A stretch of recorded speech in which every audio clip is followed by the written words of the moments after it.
வணக்கம். இன்னைக்கு தனி மிளகாத்தூள் நான் எப்படி அரைப்பேன் அப்படின்னு சொல்லிட்டு சொல்கிறேன். 3 வெரைட்டி ஆஃப் மிளகா யூஸ் பண்ணுவேன். ஒன்று காஷ்மீரி மிளகா. இது நார்மல் மிளகாலேயே ரொம்ப காரமாக இருக்கும். இது ஒரு வெரைட்டி இங்கே கிடைக்கிது. அடுத்தது இது எப்போவும் நம்ம யூஸ் பண்ணுற நார்மல் மிளகா. நீங்கள் எப்போயும் என்னென்ன மிளகா யூஸ் பண்ணுவீங்களோ அதை வாங்கிக்கோங்க. காஷ்மீரி மிளகாவும் சேர்த்திங்கன்னா உங்களுக்கு கலர் நல்லாயிருக்கும். 3மே நான் 1/2 கிலோ எடுத்திருக்கேன். 3த்தையும் வெயிலில் நல்லா காய போட்டாச்சு. ஒரு நாள் ஃபுல்லாக நல்லா காயட்டும்.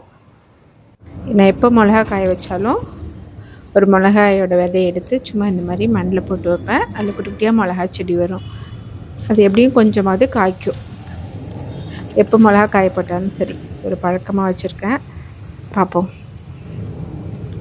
இது இன்றைக்கி ஒரே நாள்லையே மிளகா நல்லா காஞ்சிருச்சு.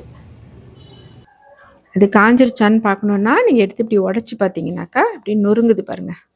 இந்த மாதிரி நொறுங்கணும். அப்படி இல்லாமல் உங்களுக்கு அப்படி மாதிரி வளைஞ்சி கொடுத்து இருந்துச்சுனாக்கா நீங்கள் இன்னொரு நாள் காய வைங்க. நல்லா 2 நாள் கூட காய வைக்கலாம். காய வச்சு மிஷினில் கொடுத்து நல்லா நைஸாக அரைச்சிட்டு வந்துடுங்க. அவ்வளோதான்.